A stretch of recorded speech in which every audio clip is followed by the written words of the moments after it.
Apa lagi yang belum ada ya?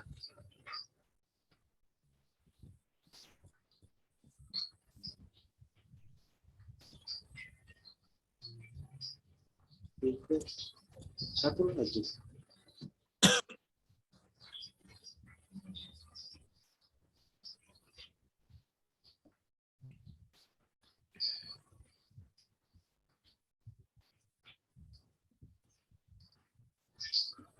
Pak Irham Dinas Pertanian.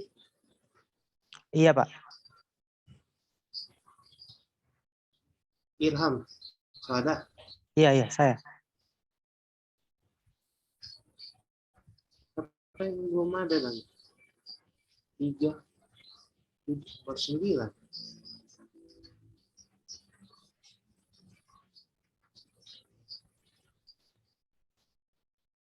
Sali soalnya.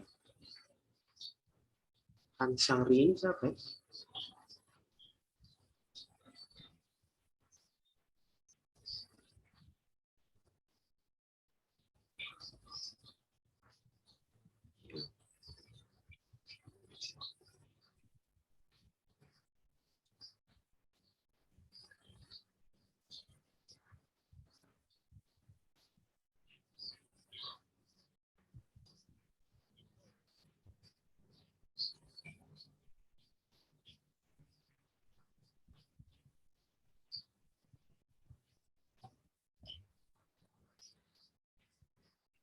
Sembilan orangnya.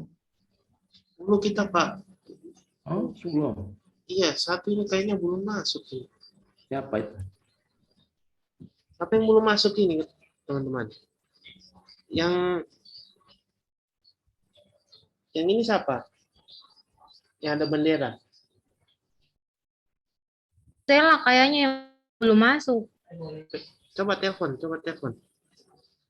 Oh, ayo saya pinjam dulu kan. Coba Nursela. Iya, Nursela. Stella kayaknya belum masuk. Oh, Ini ada di ruang tunggu. ada dia tadi itu yang hilang gambarnya itu. Kayaknya Pak Rahmat belum kasih bergeser. Kayaknya. Halo, assalamualaikum Pak Topan.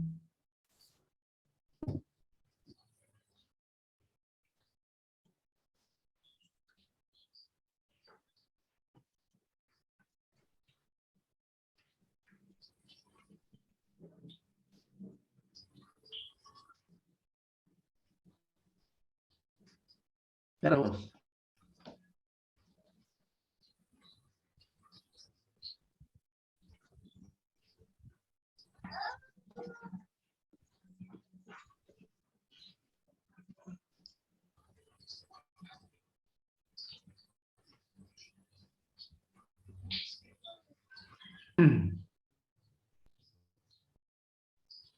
Aduh, internet lemah lagi.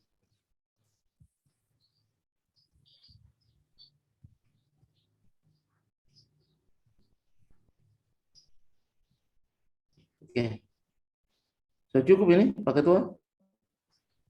Masih? Kayaknya Pak Rahmat salah geser, Pak. Ibu Nursela tadi yang hilang gambarnya, itu kayaknya tergeser ke kelompok 3. Oke, pelan-pelan kita lanjut ya, karena waktu jalan terus. Siapa? Lanjut Oke. saja, Pak. Assalamualaikum warahmatullahi wabarakatuh. Waalaikumsalam warahmatullahi wabarakatuh. Ya, selamat sore, sejahtera selalu untuk kita sekalian. Ya, sudah masuk Nursela.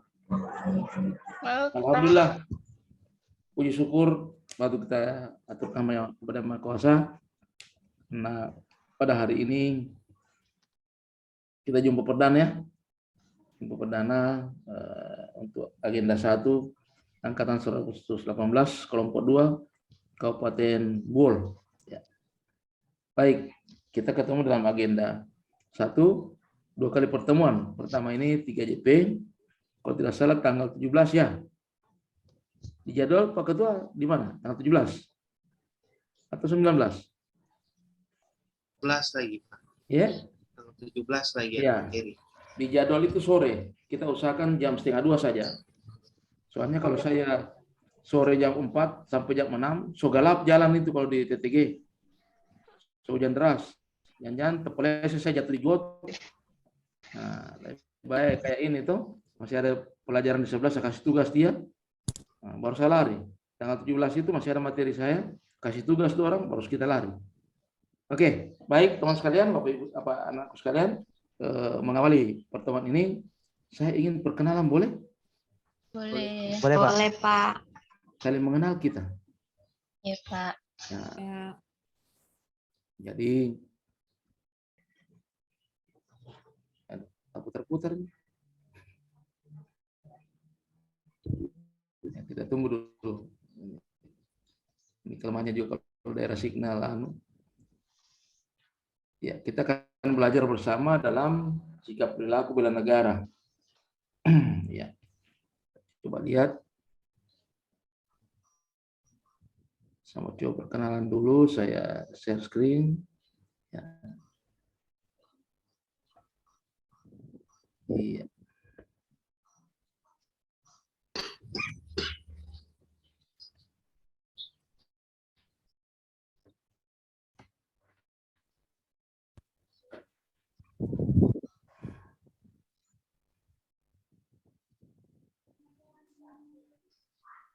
Kelihatan di monitor?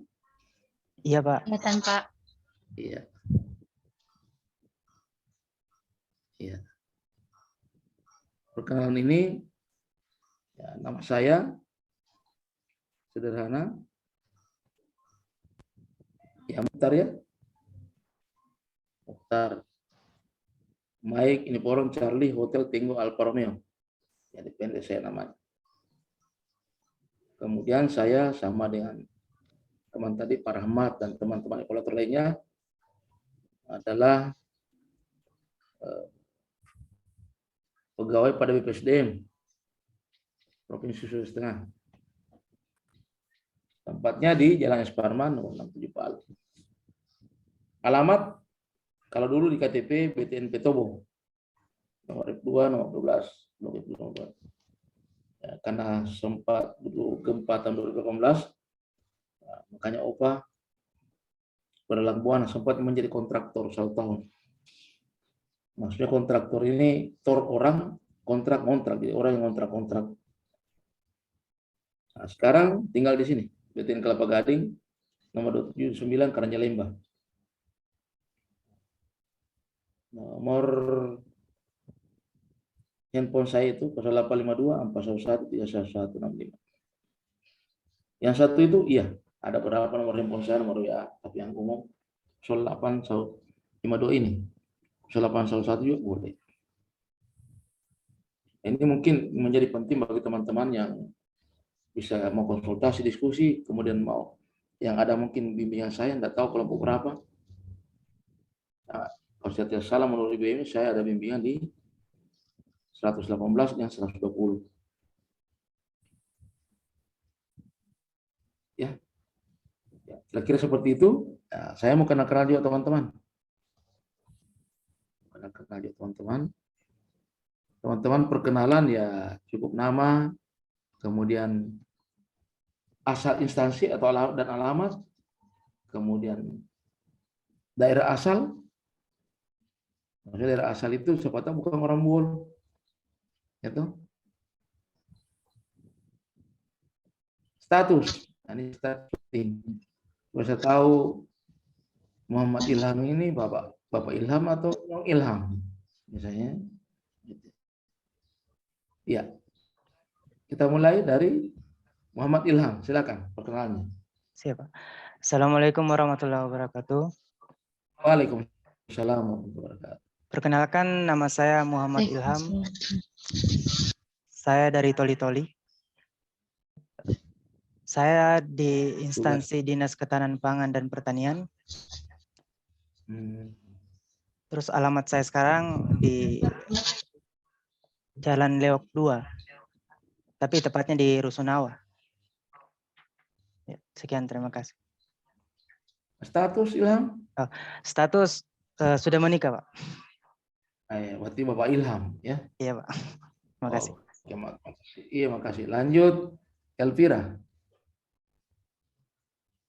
Warahmatullahi wabarakatuh. Saya diterima di instansi Puskesmas Boilan. Alamat sekarang di Desa Boilan, Kecamatan Tiloan. Aslinya memang orang Bolo, Pak. Ya, Statusnya alhamdulillah sudah menikah. alhamdulillah. Ibu Elvira. Iya. Terima kasih. Lanjut Rudi Irawan. Assalamualaikum warahmatullahi wabarakatuh. Waalaikumsalam warahmatullahi wabarakatuh. Nama saya Rudi Irawan, Pak. Instansi Dinas Ketahanan Pangan dan Pertanian. Alamat tinggal sekarang di Kelurahan Leok 2, asal wilayah dari Kabupaten Toli-Toli, sudah berkeluarga, Pak. Terima kasih. Bapak Rudi. Iya, Pak. Ya, terima kasih. Lanjut. Ibu Pak Ketua Muhammad siapa? Parli siapa? Silakan. Ya Pak, Assalamualaikum warahmatullahi wabarakatuh. Nama saya Waalaikumsalam. Muhammad Farli. Saya berdinas di Inspektorat Daerah Kabupaten Bol. Status LDR-an, Pak. Istri di Toli-Toli, saya di sini, Oh. di Bol. Oh gitu. Dapat buat di S3 tuh. Setiap satu store. Saya Parli, Ya, Pak apa? Parli ya. Farli, Pak. Parli ya. Ya, oke Pak, Ini makasih. inspektur nih. Pak Parli inspektur. Ya, makasih. Lanjut. Ini Muhammad Saleh ya. Silakan. Assalamualaikum warahmatullahi wabarakatuh. Waalaikumsalam. Sama. Saya Muhammad Saleh, instansi OPP. Alamat Kelurahan Leok 2. Status sudah menikah, Pak. Bapak Muhammad Saleh. Ya, makasih. Lanjut. Firly apa ini? Firdianti ya? Firdianti. Ya, silakan lanjut. Assalamualaikum warahmatullahi wabarakatuh, Pak. Waalaikumsalam warahmatullahi wabarakatuh. Nama saya Vidyawati, Widiawati. ya Pak, asal instansi dari UPT Puskesmas Palele, asal daerah dari Kabupaten Toli-Toli, alamat sekarang di Desa Palele, status belum menikah. Belum menikah. Ya Pak. Iya. Tinona Widiawati. Iya, terima kasih. Lanjut siapa nih? Padli siapa? Fikri. Iya. Lanjut. Oh, dokter Fikri. Assalamualaikum warahmatullahi wabarakatuh. Waalaikumsalam.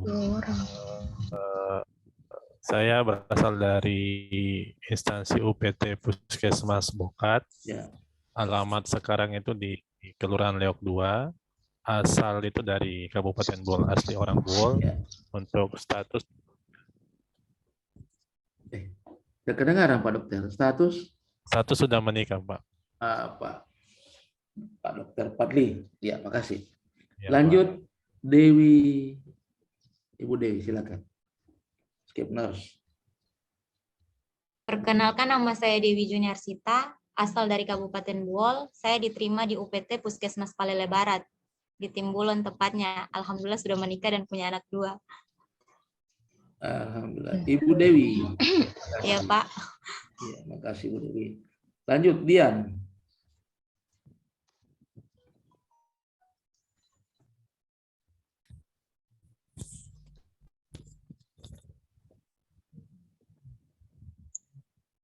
Ya, silakan Dian. Selamat sore. Sore. Perkenalkan, nama saya Dian Enggraini dari instansi Dinas Perikanan. Alamat saya di Kelurahan Leok 1. Status belum menikah.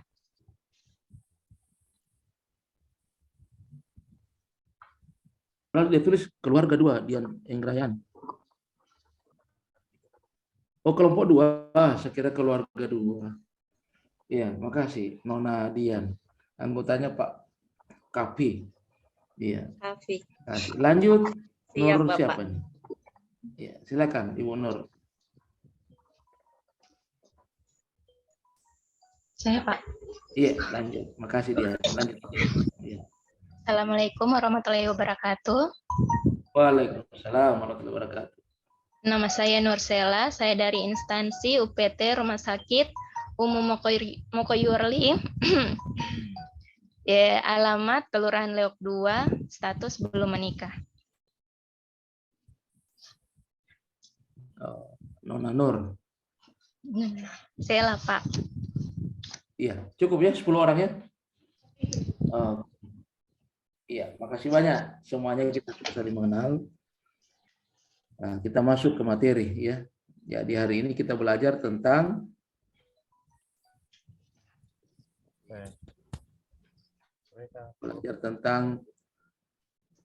kesiapsiagaan bela negara ya. Kita sudah kenalan. Baik, teman sekalian, kita awali dari ya. Saya tetap menjelaskan dulu. Jadi berdasarkan ketentuan baru bahwa kita sekarang ada jargonnya ya, ada istilahnya branding employee kita. Iya. Jadi berakhlak, ya, berorientasi pelayanan, akuntabel, kompeten, harmonis, loyal, adaptif, dan kolaboratif. Disingkat berakhlak. Nah, berdasarkan keputusan Presiden, penetapannya ditetapkan kita mempunyai employee value proposition atau employer branding asset, bangga melayani bangsa. Nah, ini kita harus afirmasikan menjadi jargon kita. Apa yang ingin didapatkan dalam pembelajaran ini? Ya, yang pertama adalah target capaian pembelajaran kita 1, kita harus cuma 3 ya, tahu, mau, dan mampu. Tahu tentang teori, sejarah, regulasi, kemudian mau, mempunyai motivasi diri, dan mampu mengimplementasikan dalam bentuk aksi. Ya, jadi nanti ada tugas aksi bela negara.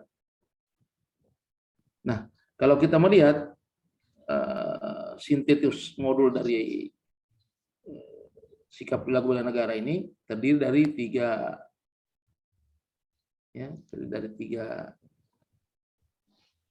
Jadi modul pertama menyangkut konsep bela negara ya.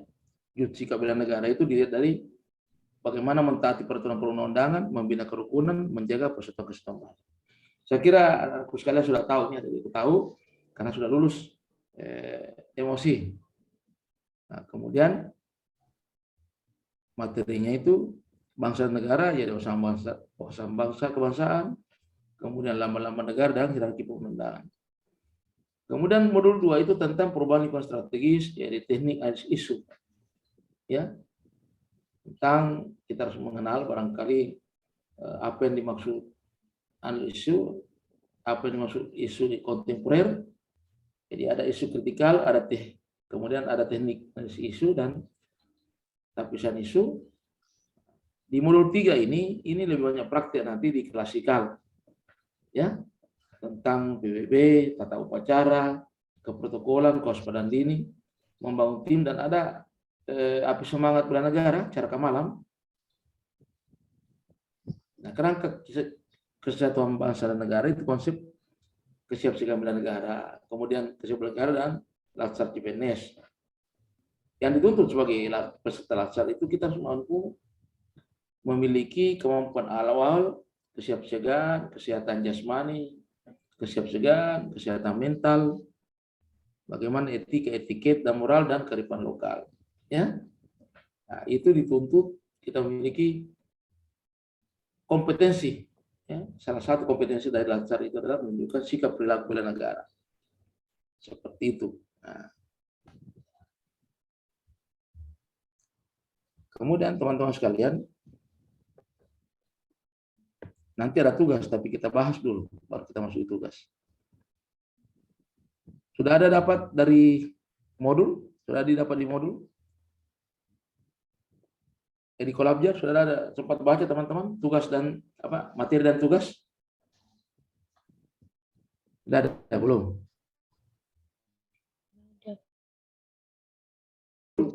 Kolabjar? Ya, baik. Tapi tentang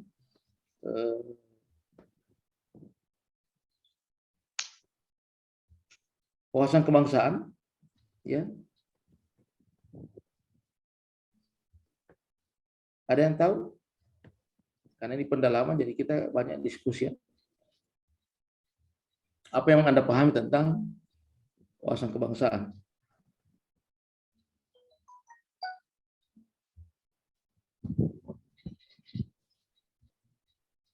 Ya, kalau mau berpendapat tunjuk jari. Jadi wawasan kebangsaan itu bisa diartikan sebagai konsep cara pandang yang dilandasi akan kesadaran diri sebagai warga dari suatu negara, ya.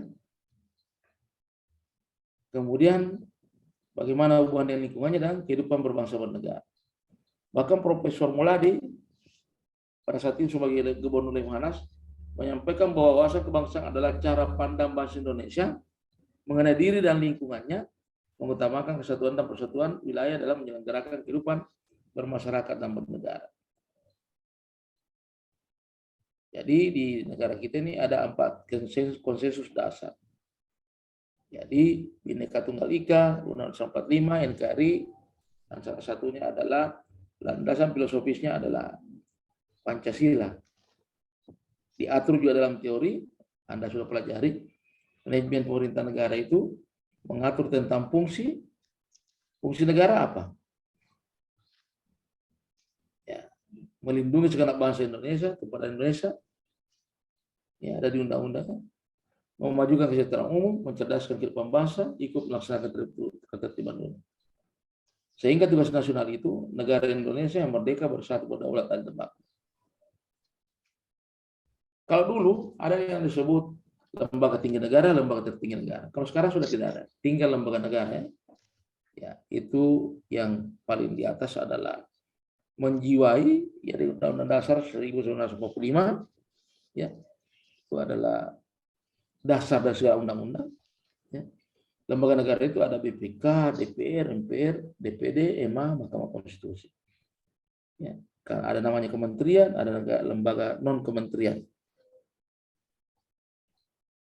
Itu di pusat, ada di daerah, ya ada berapa urusan yang diserahkan ke daerah, ya, kan seringnya, ya. Kita coba masuk di isu kontemporer. Apa yang Anda pahami tentang isu kontemporer? Ya, isu yang sangat menarik untuk dibahas. Karena nyata, ya, biasa dilihat dari aspek aktualnya, benar-benar terjadi problematik karena dia kompleks masalahnya, kelayakan, banyak orang terkena imbasnya dan layak karena dapat diselesaikan. Baik, kita lihat dulu apa sih fungsi ASN. Ya, masih ya, fungsi ASN cuma 3. Melaksanakan kebijakan publik yang dibuat oleh pembina kepegawaian, tentu sesuai dengan perundang-undangan, ya. Kemudian memberikan pelayanan profesional kepada yang berkualitas kepada publik. Kemudian mempererat persatuan dan kesatuan bangsa negara Indonesia. Jadi tentunya kalau dengan demikian untuk menjadi PNS yang profesional paling tidak bisa mengambil tanggung jawab, menunjukkan sikap mental positif, kemudian utamakan keprimaan, ya. Dalam melayani masyarakat itu tunjukkan bahwa kita prima, jangan loyo-loyo. Kemudian perlihatkan kompetensi kita, dan yang tidak kalah pentingnya pegang teguh kode etik. Ada kode etik, kode perilaku. Teman sekalian, di era sekarang ini sudah kita lihat begitu banyak perubahan-perubahan lingkungan strategis. Ya, mulai dari bagaimana cara kita, ya, pandemi mengajari kita cara untuk belajar dan menilainya positif. Coba bayangkan kalau pelatihan kita ini bukan virtual, ya, sementara dibungkus saya sampai jam 3:30 sore, tiba-tiba harus ada di Bol lagi jam 4. Ya, bagaimana caranya? Kalau kita naik pesawat menggunakan pesawat apapun setengah mati, kecuali kita menggunakan Pongko Air. Kalau Pongko Air bisa sampai di Bol kita 1 menit. Nah, ini namanya Pongko Air ini yang virtual ini. Nah, perubahan-perubahan lingkungan strategis itu dapat dilihat mulai dari perubahan yang bersifat globalnya, kondisi dunia mempengaruhi perubahan lingkungan sosial, dia pengaruhi perubahan lingkungan budaya, masuk di keluarga dan akan merubah lingkungan individu kita. Atau sebaliknya, bisa jadi mulai dari perubahan individu kita akan mempengaruhi keluarga, kemudian budaya, sosial, sampai kepada global. Bisa terjadi kedua-duanya. Sehingga kita dalam perubahan-perubahan itu biasa menimbulkan kondisi-kondisi strategis, kondisi-kondisi ekstrim. Nah, kondisi yang ekstrim ini dapat mempengaruhi tindakan kita. Nah, sehingga perlu kita menganalisis isu-isu kontemporer. Baik, berangkat dari masalah tadi, isu kontemporer, isu kekinian yang benar-benar terjadi dan merasakan bangsa secara nasional dan internasional, dapat kita lihat. Pertanyaannya, korupsi termasuk enggak isu kontemporer? Masuk atau tidak? Sudah dulu emosi. Masuk ya? Kenapa? Karena korupsi ini betul-betul artinya merampas hak masyarakat. Ya, betapa tidak? Tujuannya untuk masyarakat, dia rampas hak, merusak sendi-sendi kehidupan, merubah budaya-budaya bangsa. Kalau berbicara korupsi, itu sudah terjadi dari zaman dahulu. Ya, karena betul-betul sogokan. Zaman-zaman dahulu diajari kita di company Belanda. Ya, kadang-kadang di Jepang, kadang-kadang kalau ingin melunakkan urusan, ya diberikan berupa makanan enak, diberikan uang. Kalau tidak uang, biasa kadang-kadang dia minta perempuan. Itu kan sogokan yang mempengaruhi pengambilan keputusan. Itu korupsi sebenarnya.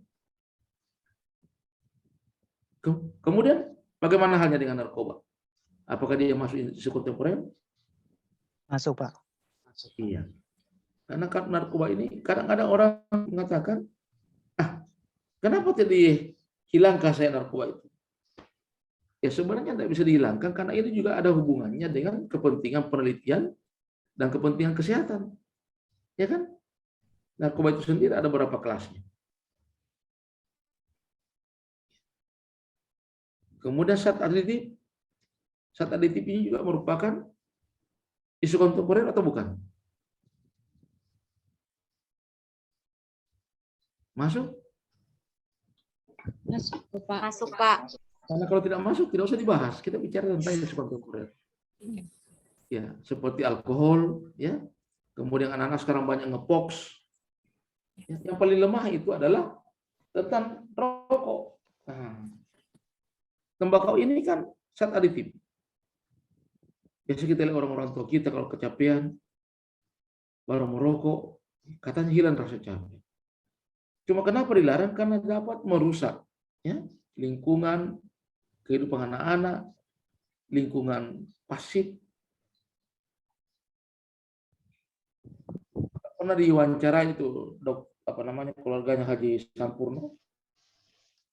Ditanya, kenapa keluarganya Haji Sampurno ini punya perusahaan rokok, tapi tidak ada keluarganya merokok?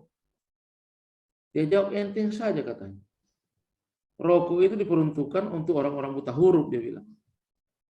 Kok begitu? Iya, karena sudah ditulis di rokok itu bahwa rokok membunuhmu. Dia tidak percaya, tetap dia sikat rokok.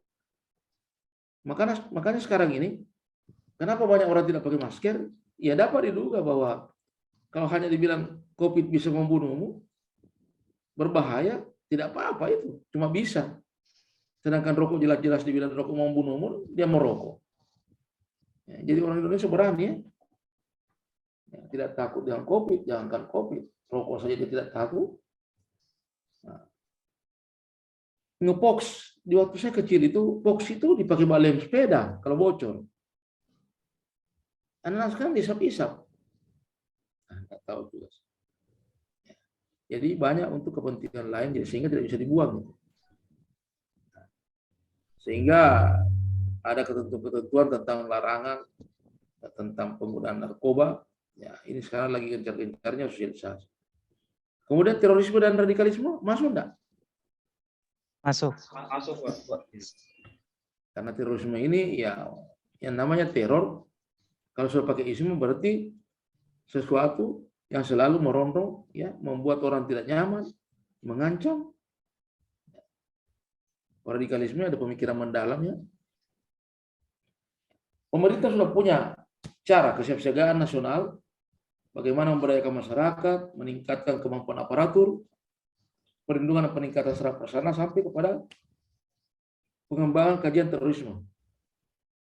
Dipetakan daerah-daerah rawan terorisme dan radikalisme. Akan tetapi mereka juga selalu mengkader. Ya, kaderisasi jalan terus. Jadi, tapi sekarang ya alhamdulillah yang jago-jagonya itu sudah banyak yang tewas. Kemudian money laundering Masuk, Pak. Pencucian uang. Money laundering ini bukan berarti uang dicuci baru dijemur, ya. Money laundering artinya membuat uang itu menjadi bersih dari sumber yang tidak jelas, ditaruh di bank, sehingga ketika ditarik dari bank itu sudah bersih, kan dari bank. Money laundering ini termasuk isu kontemporer yang banyak merongrong bangsa. Ya. Tipe-tipe jago-jagonya money laundering itu kan di zaman dulu itu orang-orang yang apa namanya, morfinis, ya, kemudian menjual dia punya produk, hasilnya dia taruh di bank. Nah, kemudian proxy war. Apa itu proxy war? Proxy war itu adalah politik adu domba, ya. Adu domba. Jadi ini ada cuplikannya mengingatkan kita, disuruh kita waspada terhadap proxy war. Sekarang ini mulai muncul kembali proxy war. Kita saling menghasut, saling membuli, memprank, ya, mengkotak-kotakan. Nah, itu hampir seperti zaman dulu katanya.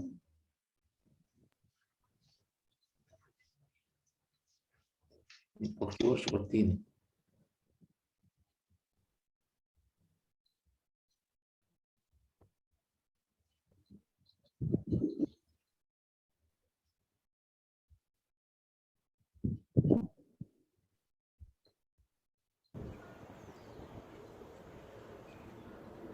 Pagi, saat ini saya sedang berada di Holland dan di belakang saya adalah replika kapal VOC yang dulu pernah datang ke Indonesia dipimpin oleh Jan Pieterszoon Koen. Lalu dijajahlah Indonesia 350 tahun. Anda tahu, hanya 15 kapal seperti ini yang datang untuk menguasai Indonesia. Mengapa? Karena kita terpecah belah, karena kita tidak bersatu. Divide et impera. Inilah pelajaran besar apabila bangsa kita tidak mau bersatu lagi, bangsa kita terpecah belah lagi, maka VOC dalam tanda kutip, VOC atau company dalam tanda kutip akan datang kembali menguasai Indonesia. Maka bersatulah, ingatlah pelajaran besar supaya penjajahan di era digital tidak lagi terjadi kepada bangsa kita. Merdeka. Teman sekalian, mengingatkan kepada kita jangan percaya dengan politik adu domba itu. Jadi kalau kita sadari bahwa orang mengkotak-kotakan kita, ya segera kita harus mengambil sikap. Ya, kenapa Indonesia lama baru merdeka? Ya karena kita berjuang ke daerahan, berjuang secara parsial. Ya, Belanda sempat mengodomba antar wilayah, sehingga kita sendiri yang kadang-kadang baku serang. Nah, proxy war ini perlu diwaspadai. Di era sekarang ini sudah banyak lagi muncul di media sosial, ya, mengadu kita, menghasut, sehingga kita biasanya sesama saudara kita sendiri baku serang. Kemudian hoax, apakah termasuk isu Termasuk. kontemporer? Iya, termasuk, Pak. Karena hoax ini kan, bayangkan, kemarin program pemerintah cukup bagus, yang namanya vaksin COVID. Tapi kenapa sampai sekarang tidak bisa maksimal keberhasilannya? Karena itu berita yang benar itu kira-kira cuma 300, hoaxnya 1.300. Ya. Nah, kalian teman-teman yang terutama di jajaran terdepan kesehatan sangat merasakan kesulitan itu. Setengah mati kita arahkan bagaimana pentingnya vaksin. Begitu banyak juga orang baca di berita tentang risiko vaksin. Kemudian kadang-kadang kita dengan mudahnya percaya kalau ada hal-hal ini. Dan saya sayangkan banyak juga dari aparatur sipil negara begitu dapat berita langsung di-share. Dia belum cek kebenarannya berita itu. Ya, karena saya pernah konfirmasi ke daerah Sulawesi Selatan. Ketika terjadi itu katanya ada ASN, begitu habis divaksin langsung bengkak-bengkak badannya. Di media sosial. Begitu saya coba konfirmasi karena kebetulan kampungnya saya punya adik. Dia bilang tidak, kan adik saya perawat. Bukan begitu ceritanya. Justru mereka ditolak untuk divaksin karena dia cacar. Yang beredar berita justru habis divaksin dia jadi cacar. Ini berita hoax. Itu lagi mempengaruhi orang. Ada orang mengatakan ketika habis vaksin meninggal. Saya bilang ya kalau ajal itu sebenarnya urusan Tuhan. Kalau kita mau secara jujur bicara berarti jangan makan nasi. Karena rata-rata orang yang meninggal itu pernah makan nasi. Ya kan? Tidak bisa dihubungkan begitu. Kalau memang ajalnya jangan kamu bilang makan divaksin. Mungkin sementara tidur tak terus. Nah, ini kerawanan masyarakat kita juga pemahaman. Nah, baik teman sekalian, dengan melihat tadi itu, sekarang kita mau belajar bagaimana caranya menganalisis isu itu. Karena ada tugasnya nanti teman-teman. Cara menganalisis isu itu ada beberapa langkah-langkahnya.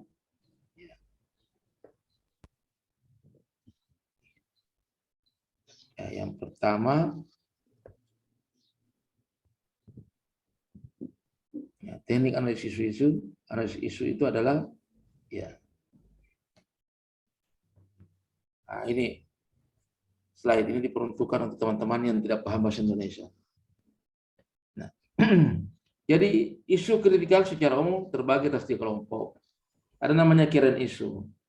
Isu saat ini atau isu yang mendapatkan perhatian dan sorotan dari publik secara luas. Ini memerlukan penanganan secara secepat mungkin dari pengambil keputusan. Ada emerging issue. Emerging issue itu adalah isu berkembang. Isu yang perlahan-lahan masuk dan menyebar dalam ruang publik. Ya. Kemudian publik mulai menyadari adanya isu tersebut. Kemudian isu potensial. Kelompok isu yang belum tampak di ruang publik cuma dapat terindikasi dari beberapa instrumen sosial seperti penelitian ilmiah, analisis intelijen, ya. Nah, dia melihat kemungkinan berkembangnya merebaknya isu itu di masa depan. Nah, sehingga ketika kita ingin mengetahui isu, kita bisa men-scan isu melalui media scanning, artinya penelusuran sumber-sumber informasi dari media, misalnya dari surat kabar, majalah, internet, jurnal. Bisa juga kita diaksirin data, menelusuri survei, polling, dan dokumen resmi. Bisa juga namanya knowledge, ya. Knowledge other ini kita dapat informasi dari profesional, pejabat pemerintah, dan trendsetter. Bisa juga kita lihat dari aspek komisi independen, biasa dari lembaga-lembaga agama. Bahkan kita bisa dapatkan isu itu dari masyarakat luas yang sudah menyadari adanya isu. Nah, untuk mengukur isu itu sendiri, ya kita menggunakan alat analisis. Pertama, kita gunakan teknik tapisan. Kita tetapkan isu itu dalam rentang penilaian 1 sampai 5, biasa disebut skala Likert. melihat dari aspek aktualnya, kelayakan, problematik, dan layak. Aktual itu artinya isu tersebut benar-benar terjadi, sedang hangat dibicarakan dalam masyarakat. Semakin aktual, semakin tinggi nilainya. Kelayakan itu maksudnya banyak orang menerima dampak menyangkut terhadap hidup orang banyak. Problematik, isu tersebut memiliki dimensi masalah kompleks. Kalau layak, berarti isu tersebut masuk akal, realistis, relevan, dan dapat dimunculkan inisiatif misalnya. Setelah kita tapis isunya menggunakan APKL, kita lanjutkan dengan USG. Ya, validasi isu namanya urgensi, seriousness, dan grow. Kalau orang pertanian penyuluh itu dia biasa dikenal GMP, gawat, mendesak, dan pertumbuhannya, memburuknya. Urgensi artinya seberapa mendesak, seberapa akut. Ya. Semakin akut, semakin tinggi nilainya, sampai 5. Seriusness itu diukur secara serius, harus dibahas. Ya. Secara semakin mendesak. Grow itu adalah seberapa besar kemungkinan memburuknya isu tersebut jika tidak ditangani. Ya. Baru dilihat nilainya, yang tertinggi nilainya merupakan isu yang bisa dicari penyelesaiannya. Dicarilah penyebab isunya. Bisa kita menggunakan mind mapping. Kalau mind mapping, akibatnya ditaruh di tengah-tengah, baru ditebar itu penyebabnya. Penyebab dari penyebab itu sendiri juga akan muncul di sayap-sayapnya itu. Ya, bisa juga kita gunakan metode fishbone. Ditaruh di kepala, akibatnya baru penyebabnya ditaruh di sirip-siripnya, sistemnya, suppliernya, skillnya, surroundingnya. Ya, tidak bisa saya jelaskan panjang lebar karena waktunya kita terbatas. Sehingga teman-teman nanti cari sendiri teorinya di internet atau di buku-buku. Kita juga bisa menggunakan SWOT. Ya, menggunakan SWOT, strength, weakness, opportunity, and threat. Nah, itu. Kemudian kita ketika masuk di kesiapsiagaan bela negara, kita harus tahu dulu apa sih namanya kesiapsiagaan itu.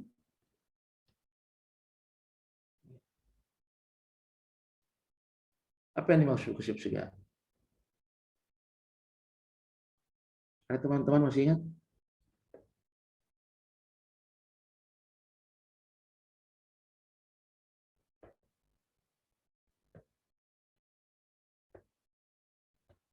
Bela negara itu seperti apa nih maksud bela negara?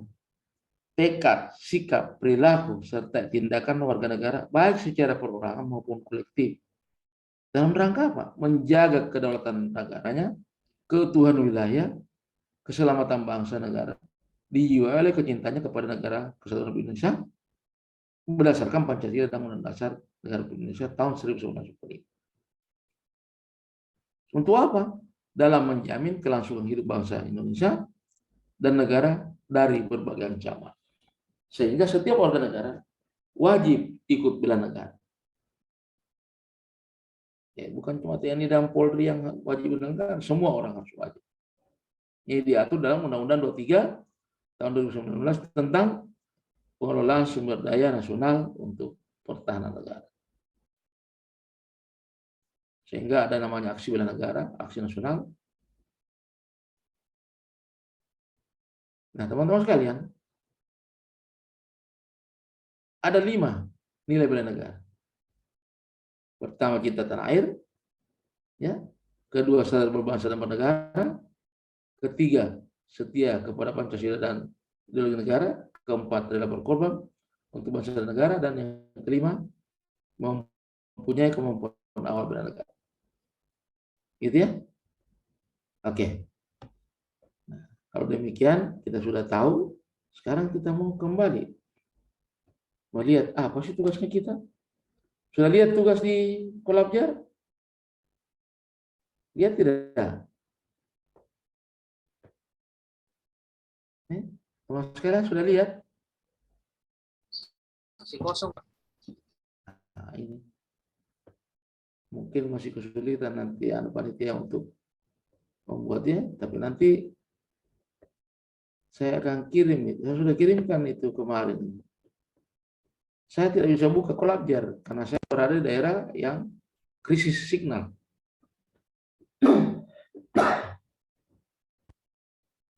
Dan saya minta tolong dengan Pak Rahmat diisikan di situ. Ada tugasnya kita, tugas individu, tugas kelompok. Nanti tolong ketua kelompok ini kirimkan WA-nya, nanti saya kirimkan materi-materi ini supaya bagikan kepada teman-teman. Masih kosong, Pak. Saya ini tugas individu sama tugas kelompok masih kosong. Kalau materi sudah ada? Materi sudah ada. Saya coba sebentar, karena kemarin putus saya. Nah, ini tugasnya.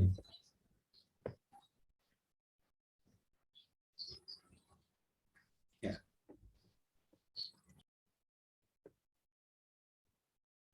Ya. Tugas individu pertama, diminta kita untuk menyusun ringkasan materi. Agenda 1, yaitu wawasan kebangsaan, isu kontemporer, dan kebijakan bela negara. Dibuat dalam bentuk learning journal dalam format rekaman suara MP3 atau naskah. Nah, kita nanti upload ke Collabjar paling tidak 17 malam paling lambat ya. Jam 11.59. Setelah saya sudah masukkan tugasnya, atau nanti minta tolong Pak Rahmat nanti masukkan karena saya di daerah yang tidak signal.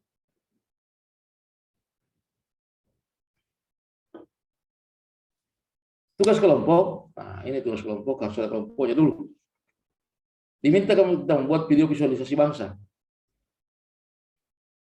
Apa yang Anda banggakan dari bangsa ini?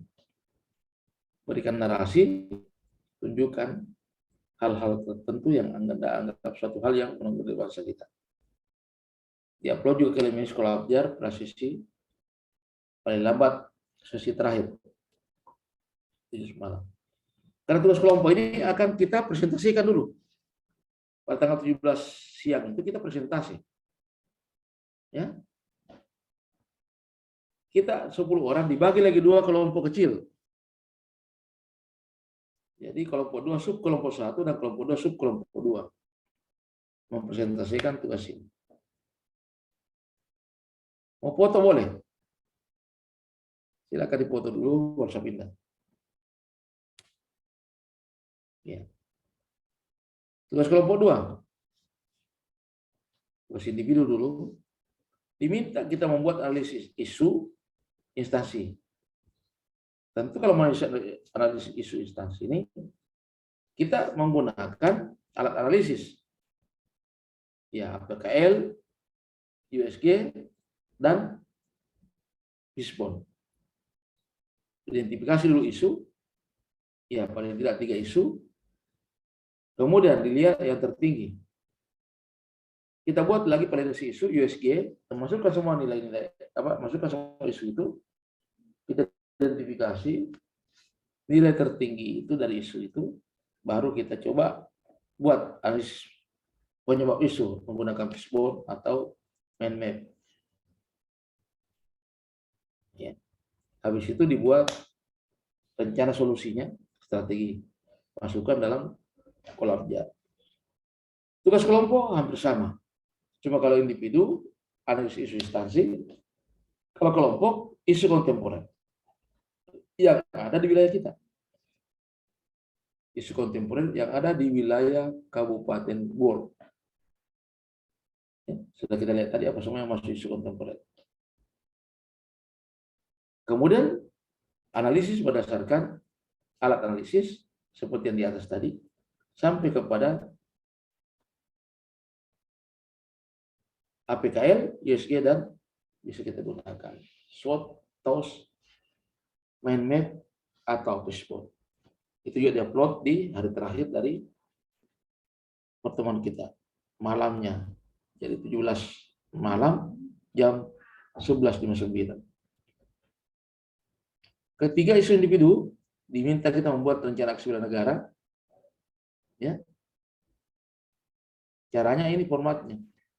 Buat rencana aksi bela negara, angkatan, nama, nomor daftar hadir. Ada 5 nilai bela negara. Setiap nilai bela negara minimal 2 indikator yang kita ambil. Setiap indikator ada 2 aksi. Misalnya cinta tanah air. Itu termasuknya salah satunya misalnya apa ya? Menghargai produksi dalam negeri. Ya, seperti misalnya maki batik. Ya, tempatnya, waktunya, buktinya, dan para mentor. Bukti itu berupa foto. Ya. Jadi berarti setiap nilai 2 indikator, setiap indikator 2 aksi. Baik, teman sekalian. Sekarang kita bisa diskusi. Adakah yang mau ditanyakan?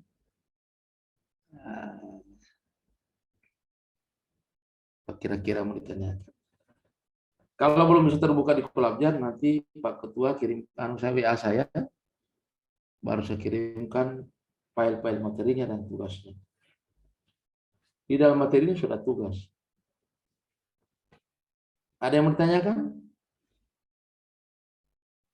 Diskusi memang kita karena tidak lama tiba-tiba hilang ya.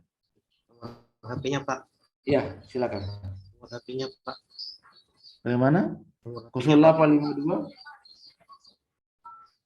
0852 411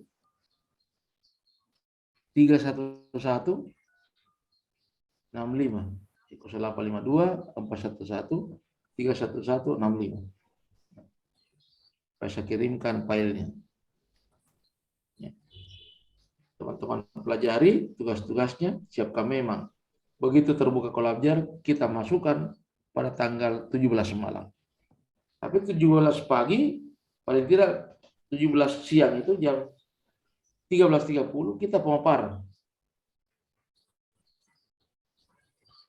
Di jadwal itu tanggal jam 16, tidak usah. Karena dia ikuti jadwal sama membimbing di Morowali Utara.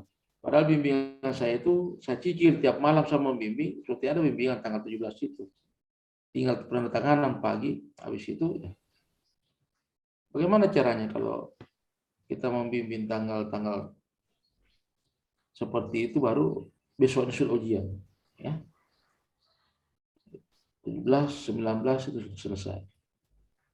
Ini nanti kita ingatkan panitia, kita pada tanggal 17 ketemu jam 13.30. Bukan jam 16 sekian.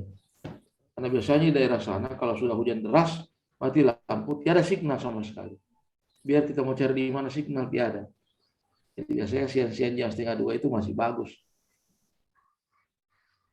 Oke? Di sini Pak jadwalnya tanggal 17 jam 1 siang. Oh jam 1 ya, pas-pas itu. Oh, berarti jadwal yang mana jam 16 itu? Ya, berarti pas itu. Pemutar Ya. tanggal 17, iya, jam 1 siang. Oke. Kalau mundur sedikit tidak apa-apa, karena jangan sampai masih makan kita. Iya. Ya. Siap-siap saya jam 1. Siap. Karena biasanya habis makan, pelan-pelan naik motor keluar, cari di mana ada signal, tak berhenti di situ. Gitu. Ya mudah-mudahan yang ada signal itu pas ada penjual pisang goreng supaya lu bersila di situ. Nah, saya juga tidak terlalu ini karena tinggal pemaparan kan, kalau sudah pemaparan berarti kan saya biar tidak bawa laptop, biar cuma pakai HP kan. Karena materinya dari kalian. Pemaparan. Saya mau tanya Ada yang Pak. mau ditanyakan? Iya, Ini silakan. tugas individu itu kita masukkan satu-satu, tugas 1, tugas 2 ke sebeda atau digabung saja satu kali Pak? Bisa dua-duanya. Kalau untuk mau di Kolabjar, ya mau dibuka per 2 kali, isi 2 kali. Kalau dia cuma 1 kali buka, berarti kasih baku sambung saja. Oh iya. Ya, karena di Kolabjar tidak bisa kita upload dua macam apa-apa. Disatukan, baru dicoba dalam format PDF, tidak melampaui kapasitas 10 mega. Itu. Kalau PPT pasti tidak bisa karena melebihi 10 mega. Begitu juga video. Tugas kelompok pertama. Bukan videonya di-upload, tapi linknya. Ya, upload dulu di akun YouTube-nya, baru linknya itu yang dikirimkan ke Kolabjar. Seperti itu.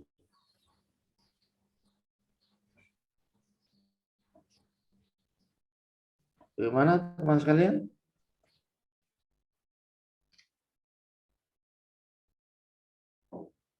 Jamnya saya di sini jam 17.25.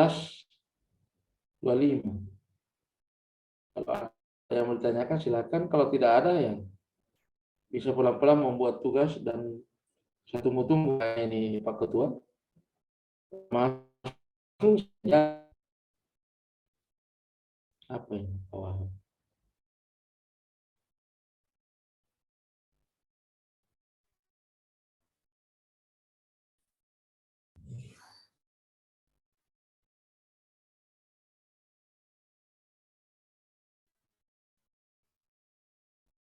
Nah.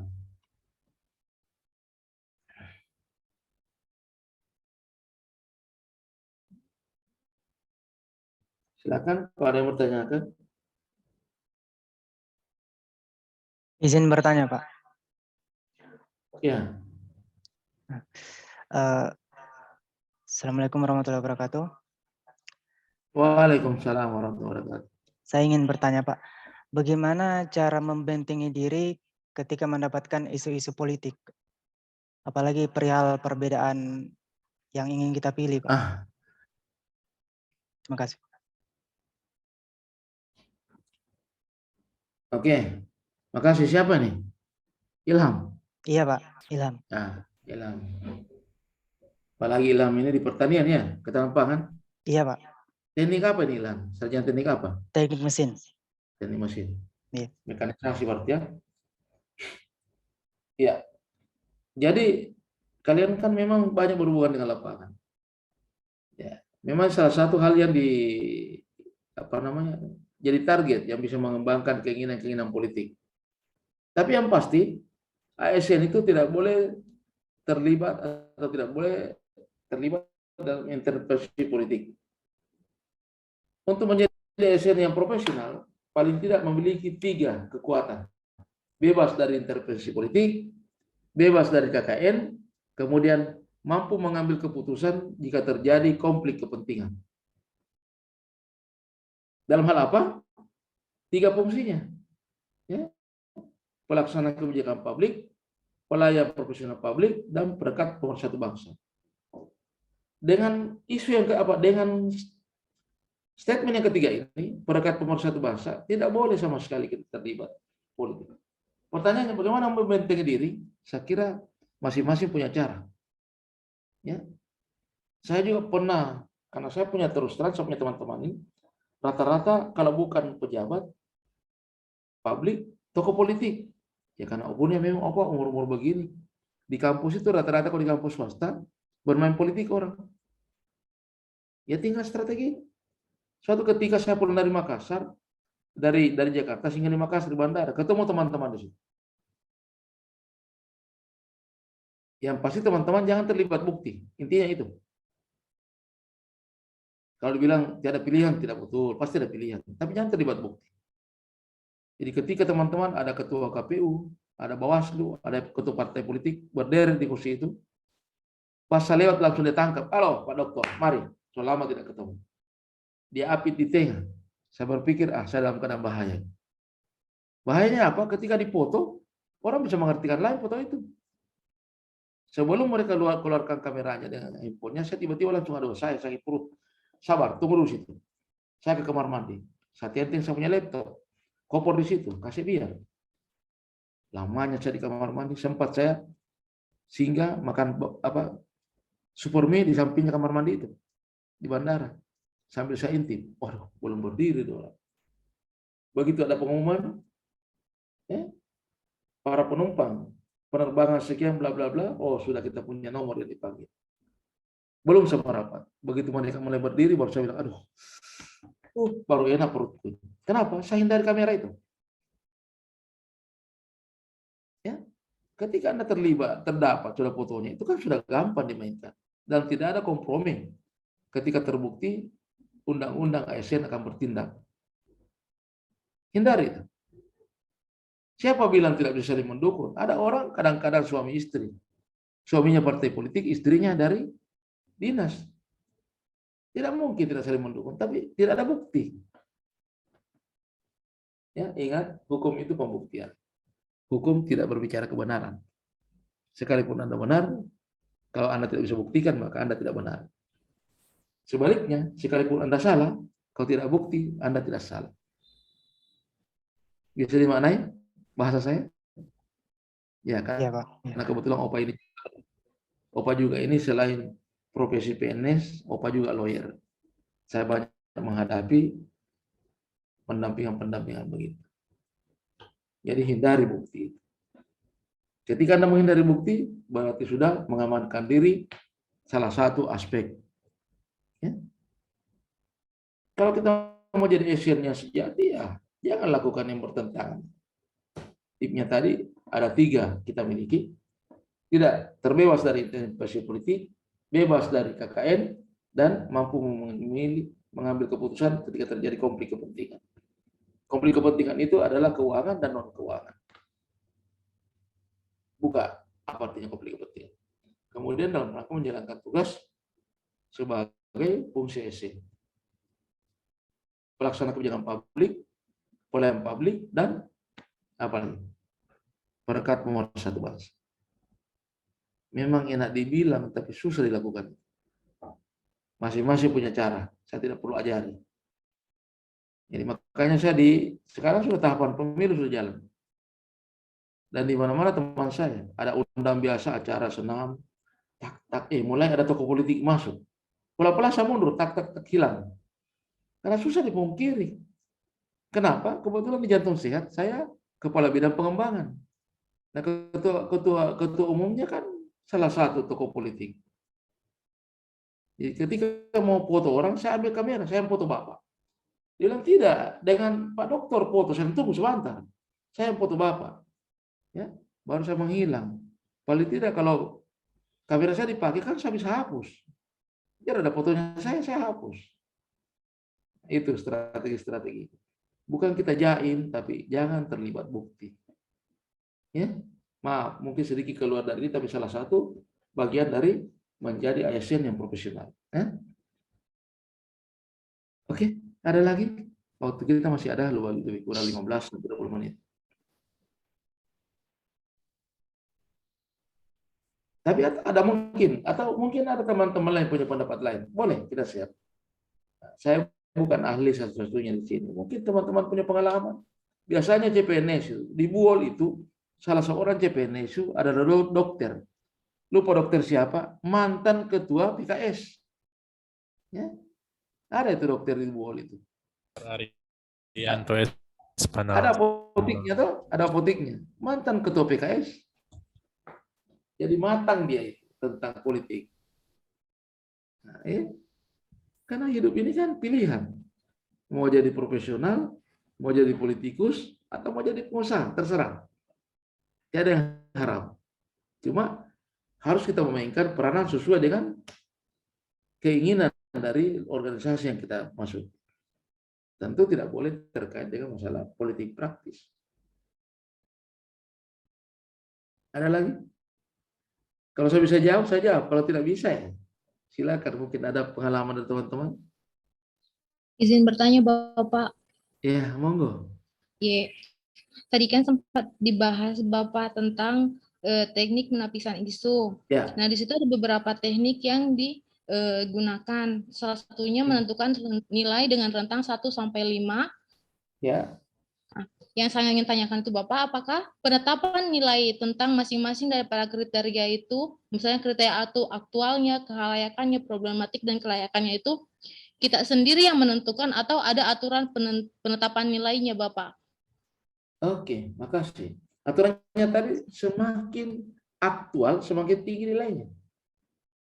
Jadi, supaya tidak subjektif, maka kita FGD, fokus grup diskusi. Cari temannya. Elvira tugas di mana Elvira? Puskesmas. Ya, di Iya. puskesmas Bapak. Ya, jadi cari teman sekerjanya, diskusikan isu itu dalam penetapan nilai. Karena kalau kita sendiri ya pasti subjektif karena maunya saya. Tapi kalau 2-3 orang, tawarkan. Menurut saudara berapa nilainya? Ah, saya cuma 3. Saya 4. Ibu Elvira sendiri, kalau saya 5. 3 tambah 4 tambah 5 bagi 3. Selesai. Hindari subjektivitas. Karena kalau sendiri kita pasti subjektif. Nah, khawatirnya kita jangan sampai masalahnya kita anggap masalahnya rumah sakit. Bisa? Ya. Sebenarnya analisis ini juga menurut saya subjektif. Tapi paling tidak kalau kita MGD, kita mengurangi subjektivitas. Kalau mau objektif analisis, kita gunakan regresi. Kita gunakan AHP. Kita gunakan SEM. Kita gunakan Lindo. Nah, itu objektif itu. Multiple regression. Kalau SEM itu kan structure equation model. Bisa menganalisis variabel laten. Cuma kan yang kita mau analisis adalah hanya ingin menentukan isu prioritas. Ya, kita gunakan saja APKL, USG, dan Fishbone. Boleh sudah itu. Kenapa? Karena analisis ini melibatkan kemampuan teknis Anda. Berbicara kesehatan, Ibu Elvira lebih paham yang mana sebenarnya masalah. Ya kan? Tinggal untuk mendapatkan validasi dari teman-teman, sehingga kita butuh teman untuk berdiskusi. Bagaimana? Bisa? Iya, Bapak. Ya.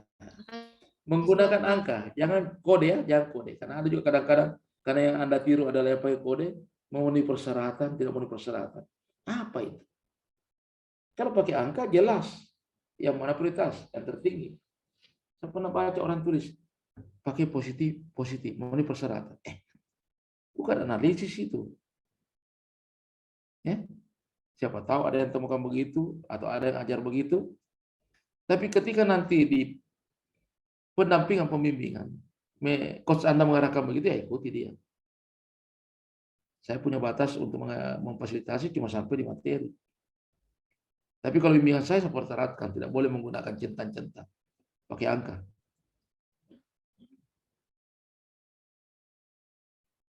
Sudah dibagi pembimbingan? Belum. Karena kayaknya saya juga membimbing di kelompok angkatan 118. Ya, mudah-mudahan tidak dapat saya. Karena kalau saya tidak mampu mengantar Anda menjadi 10 besar. Saya tidak pernah berjanji seperti itu. Saya hanya berani berjanji sampai lulus. Kalau lulus bimbingan saya target saya. Kalau juara bukan target. Paling tidak bimbingan saya kalau 40 orang, dia masuk dalam 40 besar. Nah, boleh. Apa tidak boleh Pak juara? Boleh. Ketika Anda punya nilai bagus, kenapa tidak? Tapi itu bukan target saya kalau saya pemimpin. Saya hanya mengantar sampai lulus. Oke, masih ada yang ditanyakan? Saya besok jam 8 pagi ketemu dengan angkatan 119.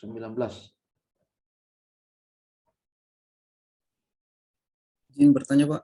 Ya, monggo. Berapa minimal isu yang akan kita angkat, baik itu isu pada instansi maupun isu kontemporer? Ya, bagus. Sebanyak-banyaknya, minimal 3. Kalau terlalu banyak juga bingung juga kita menganalisis. Karena yang dimaksud isu strategik, tentu tidak banyak. Kalau semua isu banyak, tapi dari identifikasi kita sudah bisa membayangkan, oh ini kira-kira 3 yang termasuk strategik. Tinggal mau dipilih salah satunya yang menjadi isu utama. Kadang-kadang ada isu juga saling terkait. Misalnya, Pak Muhammad Saleh tugas di mana Saleh? Di Satpol PP, Pak. Nah, pas-pas. Satpol PP misalnya rendahnya pemahaman masyarakat tentang penyusunan EMB. Ya. Apa pentingnya EMB? 1. Mungkin masih kurangnya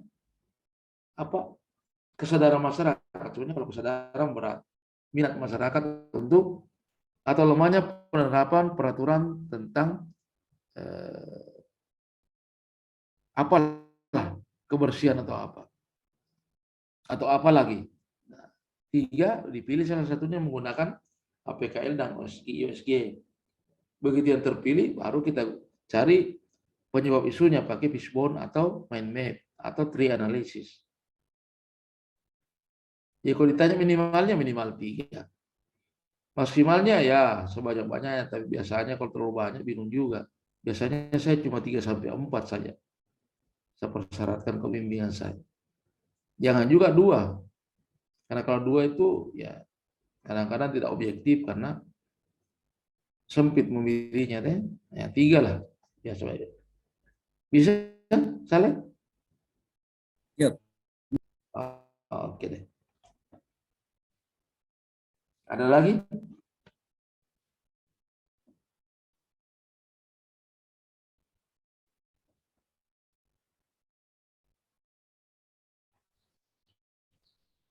Pak, mau tanya nih Pak, masalah tugas kelompok ini Pak. Iya, silakan.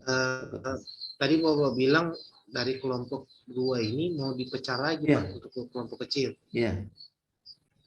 Berarti nanti tugas kelompoknya masing-masing ketua kelompoknya upload di tugas kelompok begitu Pak? Iya, kelompok itu hanya ketua kelompok, iya di tugasnya. Yang ditunjuk ketua kelompok itu hanya ditunjuk dipercayakan untuk mengupload tugas. Ya, secentang ketua kelompok, berarti dia bertanggung jawab mengupload tugas itu. Ya, tapi dipecah berapa orang nih? 10, berarti 55. 55. Nah, cuma saja, bagaimana? Nanti saya WA Pak, nama-nama yang dari kelompok 2 ini dipecah jadi 2 kelompok lagi. Boleh. Ya, supaya saya sesuaikan, supaya Pak Ketua soal atur memang. Boleh begitu.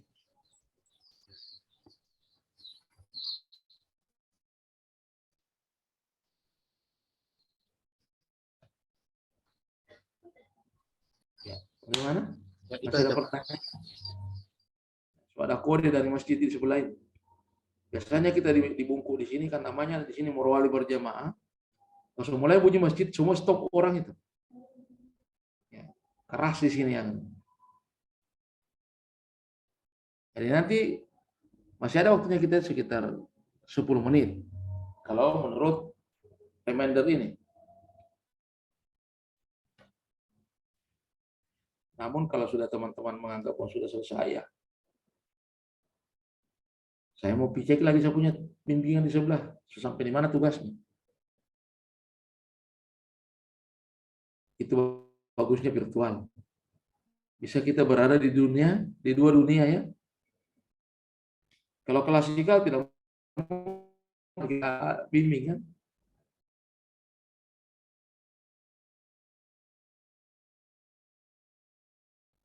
Kira sudah selesai karena panitia menerbitkan.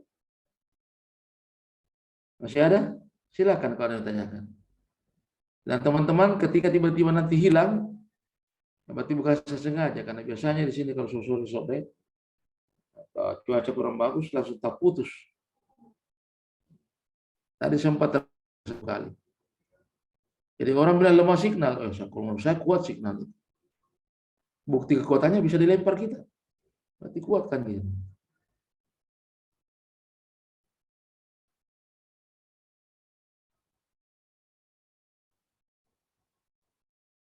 Bagaimana teman sekalian? Ada yang belum dipahami atau apa? Tolong Pak Ketua nanti kirimkan saya nomornya supaya saya simpan, saya pakai komunikasi perubahan-perubahan. Dan tolong kirimkan menurut Bapak nama-nama orang itu yang menjadi kelompok. Dan kirimkan juga kepada Pak Rahmat, supaya kalau dia bikin, kan saya kirimkan juga Rahmat materinya ini. Terus saya kirimkan. Kita saya WA Pak nomor ke nomornya Bapak. Oh iya. Saya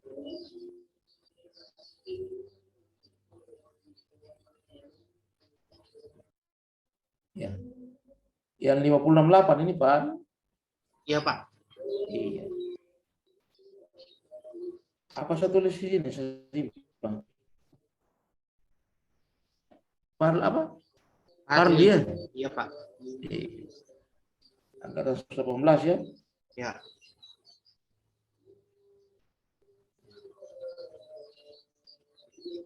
Tulis itu kan. Satu.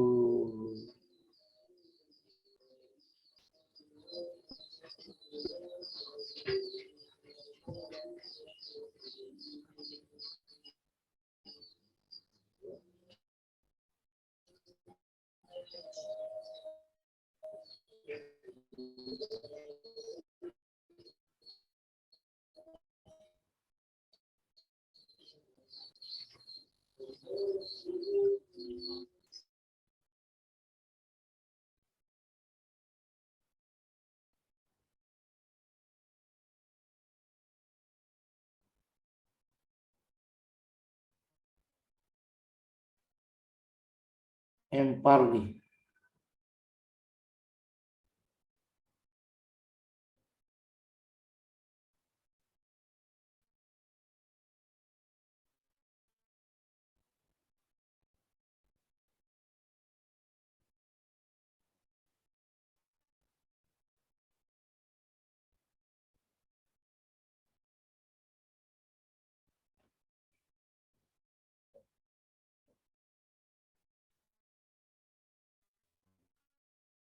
Ya nanti Pak Parli kirimkan saya nanti daftar orang teman-teman.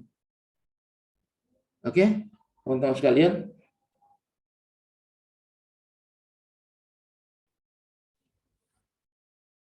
Silakan nanti tinggal saya kirimkan ya materinya. Oke, makasih banyak atas perhatiannya. Mohon maaf segala kekurangan karena saya tidak ada bertanya. Saya mau ngambil kesempatan dulu berkemas karena di masjid sudah bunyi sebelah. Ya, saya lebih cepat sekitar 10 menit. Ya. Sekali lagi saya tanya, ada pertanyaan? Tidak ada? Tidak ada. Tidak ada lagi? Tidak ada, Pak. Oke, kita istirahat ya. Iya, makasih banyak atas perhatiannya. Mohon maaf saya kurangan.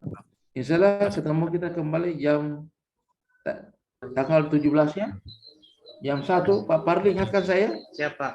Saya, atau SMS saya. Ya. Supaya saya jangan lupa, karena kalau asik mengajar biasa lupa. Baik? Ya. Terima kasih banyak. Dan saya akhiri. Assalamualaikum warahmatullahi wabarakatuh. Waalaikumsalam warahmatullahi wabarakatuh. Ya, mohon izin evaluator kalau ada yang dengar sini, saya mohon izin ya, saya akhiri dan ada tugas sedangkan saya kirimkan kepada teman-teman. Silakan teman bisa kembali ke ruang utama. Kalau saya langsung saya coba ke ruang utama baru pamit ya. Baca WA loh. Baca WA. Kenapa tegang sekali kamu, Farli? Beban tugas. Beban tugas. Yang saya bingung ini tugas kelompok bagaimana ini video. Banyak ini tugasin. Baru 2 hari saja waktunya. Allah. Siapa yang pintar edit video ini? Ada yang punya. Kayaknya Ilham pintar edit ini. Tidak juga, Pak. Juara edit Pak Ilham itu, Pak. Aduh, jangan bakarangan. Siapa yang IT jago ya?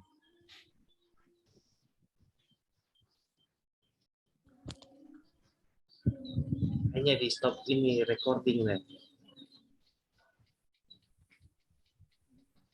Oke, saya stop ya.